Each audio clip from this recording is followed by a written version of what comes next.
So do you remember the first car? So you have your first car that you owned. Yes, which was a 1989 Honda Prelude, pewter gray. So did you choose that car? That was your purchase? Your parents didn't? Oh, my mother influenced my purchase of my first car greatly. And I thank her for it, because it was a big screw you to my mother. She's not gonna like seeing this on the internet, but this is the reason why I love the 3rd gen Prelude. Okay. I was 16, Boy Scouts. I was at the time a Star Scout.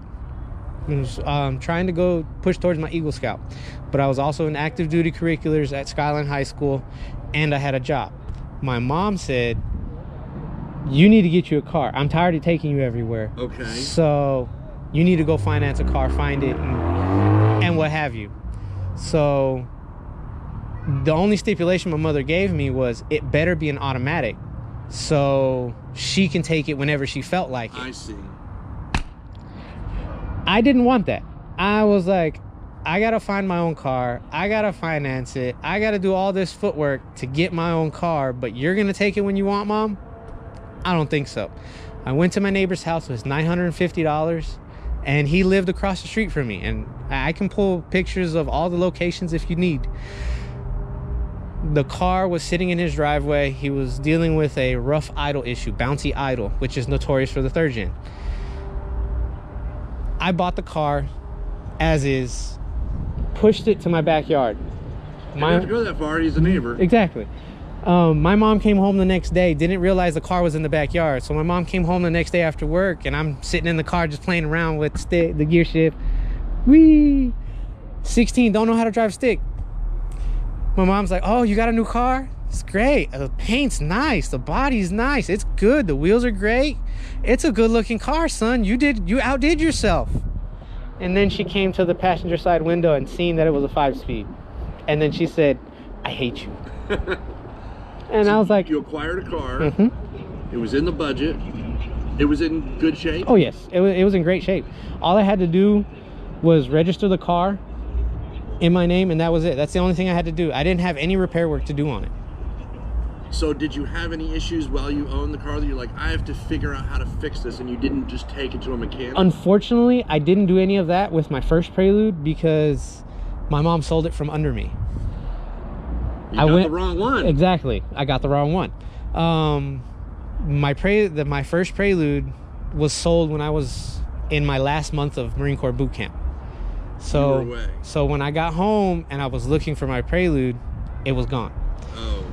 So a month passed. I go back to my duty station, and my tax return hit. How much did you get?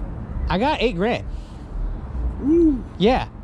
So that's more than a used car. Exactly. But me being stubborn and thick-headed, like my mom always says, I wanted that 3rd gen Prelude again. I wanted that car back.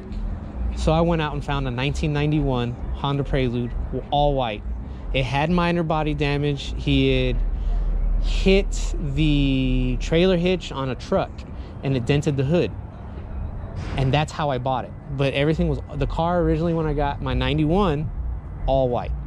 So it didn't cost you $8,000 No, for that car. That car actually cost me $2,200. I saw it on Craigslist.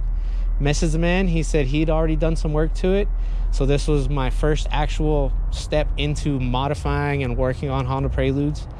The gentleman did some work to it. I wish I kept the transmission out of that car, because he had converted it to LSD, but I wasn't thinking at the time. It did have the B21A1 engine, which is one of the worst engines for this car because of the FRM sleeves. But I made it work. Never had an issue. I actually drove that car from 2008 until 2012, when I completely locked the engine up and threw a rod. At 2012, when I threw the rod in that engine, the car had already been changed a little bit. I put some coilovers on the car, some no-name coilovers. I'd put some new Tokiko Blues at the time, which were one of the best shocks to put on the car. I changed the clutch to a stage 2 exity clutch, and other than that, some no-name racing tires. And the only thing I did to change the appearance was I painted the hood matte black, and that set the car off to the way I liked it. And that was your daily driver? That was my daily how driver. many years? I'd say about 5 years, 6 years. So you got that car, did what you wanted. Oh yes, Daily drove it. I had. Do you remember how many miles were on the car? You finally let go of that car? When I let go of that car had almost 300,000 miles. But cars like that, in that kind of condition, if you do regular oil, maintenance water, and basic maintain maintenance it, and keep up with the wear you will items, do the 300,000. these cars, I've seen a few of them that are over 500,000 miles right now. Still OEM engine, all OEM components. The only thing that they've replaced are just normal wear items, and they're still kicking. Change some seals. That's it. Do some like 60,000 mile, 80,000 mile maintenance on them. Keep up with them, and they will last. These cars will last. The 4-wheel steering system in this car is an all mechanical system, so it will never fail. It's not an electrical. There's no an electrical component to it. There's no hydraulic component really to it. The only hydraulic component that's with this system is the rack and pinion. That's really the only hydraulic portion of the 4-wheel steering system. Everything from the shaft back, that is an all mechanical system, just years. I don't know if you knew this, but at the Hondas of Dallas that you and I were at, right, we met the first right. time, and I was filming, and then a guy pulled in, and he had the car with the 4-wheel steering. Yep. And did you see the? Yep. It was a clip. It was a video. I don't know if you actually saw the car. I did not see the clip, but I didn't see the clip, but I did see the car that day. You saw that he was there. That was the first time I was introduced to that as part of one of those cars. Oddly enough, Honda Prelude came out with the 4-wheel steering system. They started tinkering with it in '87 with the 2nd gen Prelude, but they never installed it on the 2nd gen. They first initially came out with the 4-wheel steering system in 1988 on the first 3rd gen Honda Prelude. That's where the 4-wheel steering system came in. But what's really cool about that 4-wheel steering system is they took that technology from F1 Racing. They took that technology from their F1 team to put it on this car. Well, the 4-wheel steering, the way that I've seen it on the cars, it's subtle. Yes, it is. It's not like drift where it's doing like 35 degrees. It's just a little degree wise, 3-5 degrees maybe. It's hit or miss depending on the one wear item in the back, because there is a sway bar in the back that attaches, not sway bar, but a tie rod that attaches to that rear pumpkin. The correct one that comes with this car gives 15 degrees of movement at full lock. Wow. So 15 degrees is a lot. It is. It may not look like a lot, because right now I have it at full lock. I have the vehicle at full lock right now. That rear tire is cantered out about 15 degrees at full lock. So that's what we're looking at. And it looks like a very bad rear end alignment issue. Right. Yeah, and it's like not. It's the 4-wheel steering that is doing that. Yes. Right on. So talk to me about. Do you remember when you started getting into the enthusiast community here in DFW? The car meets that you've heard about? Car meets here in DFW. What year I used to, before I went to the Marines, I used to hang out back with the 90s crowds here in Dallas, just to give some old names. Regal Row. Some old references. Regal Row, Manana Road, over by the QT off of Northwest Highway and Garland Road. If you know Dallas back in the 90s, early 2000s, you know those spots. That is for the underground street racing car community back in the day. Okay. You weren't racing the car that you were bringing, were you? Yes, I was. What did you have that you were racing?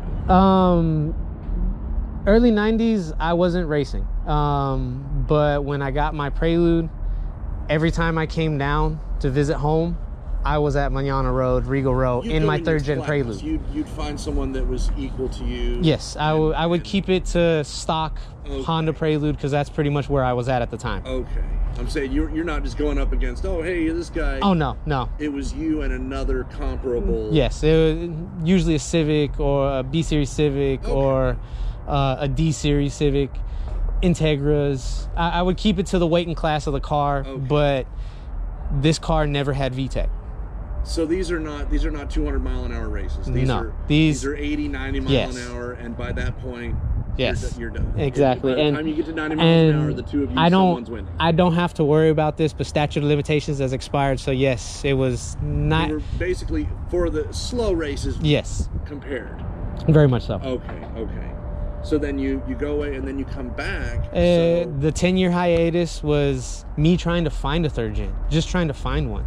I could not find one for the life of me, and when I did find one, they were asking $10,000-15,000, and I was not going to pay that price because the last one I got was $2,200. It was only a couple years ago. So I waited, and how I found this car was through a Facebook post for a Civic that was for sale. The gentleman posted he had a 98 Honda Civic for sale, but this car was sitting right behind it in the picture. It was in the picture. And so I messaged him and I was like, hey, what's up with that Prelude you got in the back? And he was like, no, it's my car. I like it. It needs some work, but I'm going to keep it. So I hounded the guy for 6 months. Nice. What's going on with the Prelude? I haven't seen anything. Like, are you going? What are you doing with it? He was like, I'm taking care of it. I'm driving it here and there, but I'll let you know if I ever decide to sell it. And then, oddly enough, I happened to see he had posted the vehicle online for sale, and he was asking $2,000. And I was like, well, I can feasibly afford that, but I've got this busted truck. Let me see what I can do. So I messaged him and I was like, hey, I've got this new body style Suburban. Do you want to trade? Can we do something? I got, we can trade. He goes, yeah, I've got this Tahoe. Let's trade. And I was like, well, this is a new body style. That's an old body style. Right. They both have messed up transmissions, so I'm not too worried about that. That's fair on that end. Right. But I was like, again, I can only pick up my kids or get groceries with the Tahoe.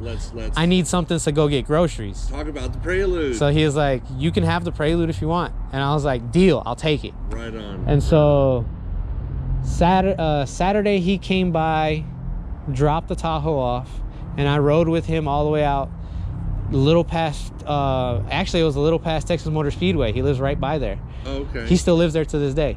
I drove by there, went to his house to pick up the Prelude, and I drove it home that day.